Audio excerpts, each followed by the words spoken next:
Finally Honor X8C मेरो हातमा आइसकेको छ। मात्र 33,999 को यो मिड रेन्ज स्मार्टफोनमा एकदमै धेरै फिचर्सहरु अवेलेबल छ जुन बिलिभ गर्ने गाह्रो हुन्छ। 120 हर्ट्ज को AMOLED डिस्प्ले र 108 मेगापिक्सल को camera along with top tier design at an affordable price। यो बक्समा चाहिँ Honor X8C को ब्रान्डिङ एकदमै सिम्पल खाले छ, एकदमै मिनिमलिस्टिक डिजाइन अनि एकदमै म्याट फिनिश पनि छ। अब ढिला किन गर्नु, let's unbox this crazy smartphone.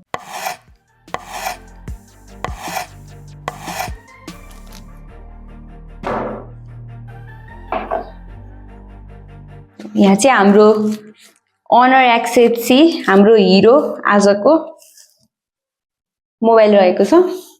यो चाहिँ मार्क स्क्रिन भेरिएन्टमा रहेको छ and look at that finish, एकदमै प्रिमियम खाले क्वालिटीको छ।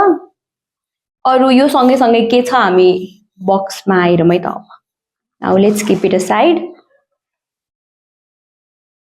यहाँ चाहिँ आई डोन्ट नो स्टिकर्सहरु छ। अर्को भनेको यहाँ हामीसँग सिम इजेक्टर टुल पनि छ एउटा, अनि के गाइड्सहरु छ र यहाँ चाहिँ एउटा ट्रान्सप्यारेन्ट केस पनि रहेछ, इट्स अ प्लस पोइन्ट। अनि हामीसँगै छ USB केबल अनि 35 वाट को चार्जर पनि रहेको छ and that's pretty much it. Design को कुरा गर्ने हो भने चाहिँ यो फोन जस्ट 174 ग्राम को मात्र रहेको छ, so it's really light weight, बोक्न पनि एकदमै सजिलो हुन्छ। Honorले डिजाइनमा चाहिँ एकदमै सलिड काम गरेको छ। ब्याकमा क्यामेरा मोड्युल पनि एकदमै मिनिमल छ भने फ्ल्याशलाई पनि एकदमै नीटली राखिएको छ। यसको लेफ्टपट्टि साइडमा चाहिँ सिम स्लट छ जसमा दुईटा सम्म सिम हाल्न मिल्छ, बट SD कार्ड भने राख्ने अप्सन चाहिँ छैन। राइटपट्टि साइडमा चाहिँ भोल्युम र पावर बटन रहेको छ। यसको बटममा चाहिँ टाइप सी को चार्जिङ पोर्ट पनि रहेको छ एन्ड माइक्रोफोन, अनि साइडमा चाहिँ भोइस बुस्टिङ स्पिकर पनि रहेको छ।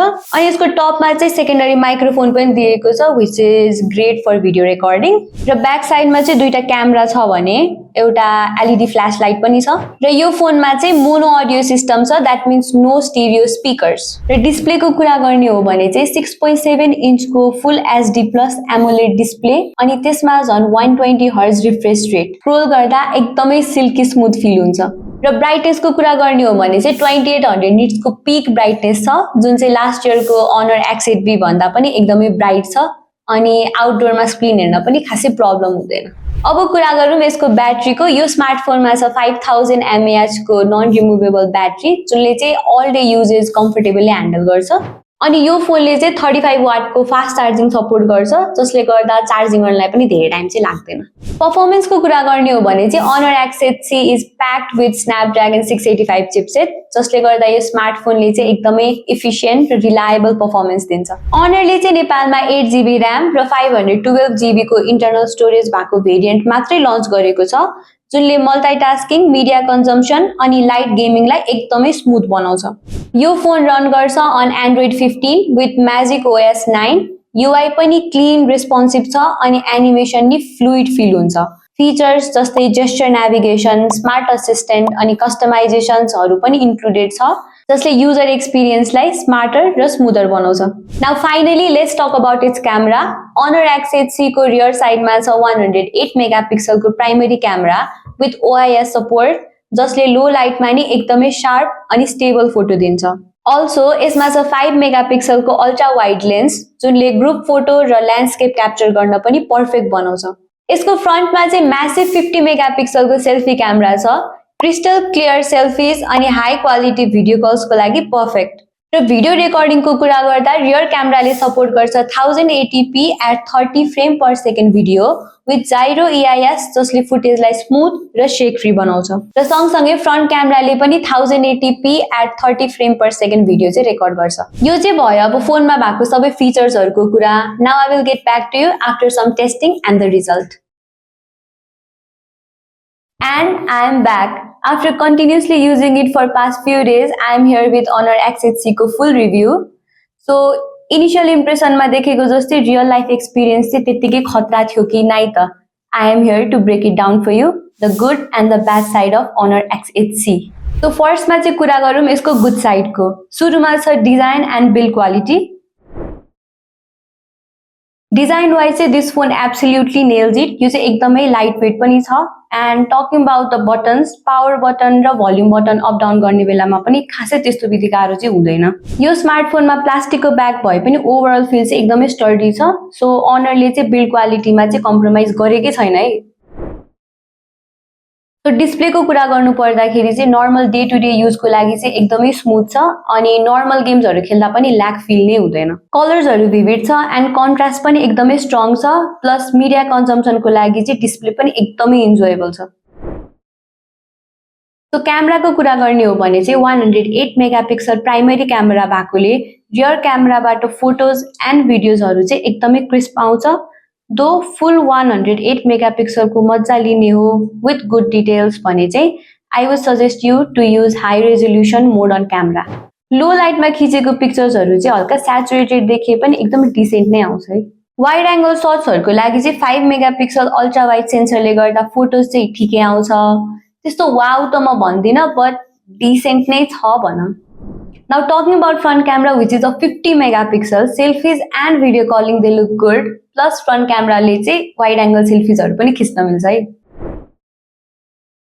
ब्याट्री एन्ड चार्जिङको कुरा गर्ने हो भने चाहिँ 5000 mAh को ब्याट्रीले नर्मल युजर्सहरूलाई चाहिँ इजिली 1 to 2 डेज सम्म चलाउन सक्नुहुन्छ। मैले चाहिँ कन्टिन्युअस युज गर्दा 6 to 7 आवर्स को स्क्रिन अन टाइम एक्सपिरियन्स गरे। And charging wise 35 watt fast चार्जरले 0 to 100% चार्ज गर्न around 60 to 70 minutes लाग्यो।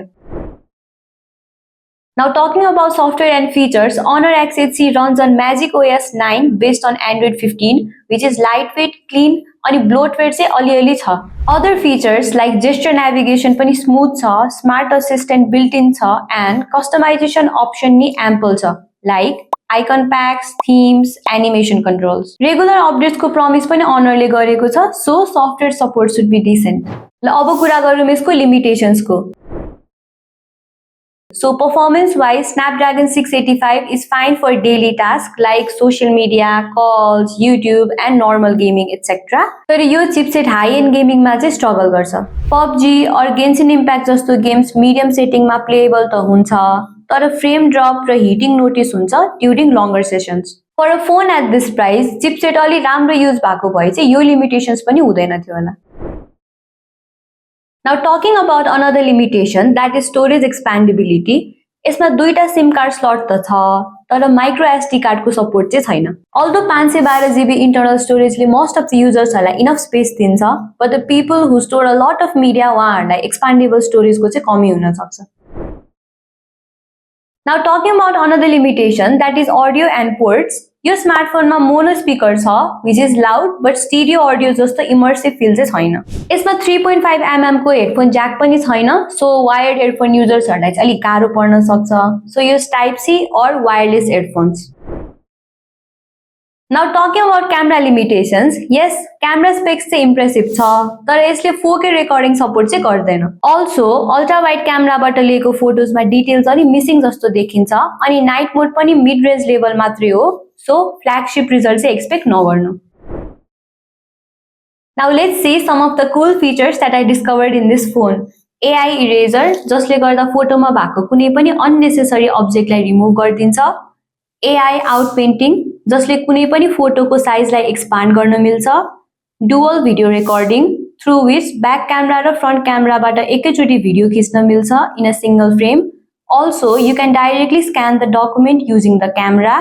र यसमा अरु पनि क्यामेरा फिचर्सहरु छ like slow motion, time lapse, story mode, panorama etcetera. So to summarize it all, यो स्मार्टफोनमा छ class leading design, beautiful 120 Hz AMOLED display, impressive battery life, a great set of cameras, clean and feature-rich UI, but there are some compromises as well.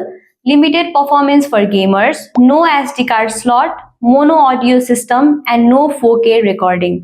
If topic uses is more on media consumption, casual multitasking, photography, and style, then your phone under 34,000 ma one of the best smartphone ho. Video मन पर्यो भने like, share, and subscribe गर्न नभुल्नु होला. And if you have any queries regarding this smartphone, then make sure to comment down below. यस्तै informative videosहरुको लागि stay tuned with TechBuzzy. Techको latest updates in Nepali with real experience. This is Simran Acharya signing out. Bye bye.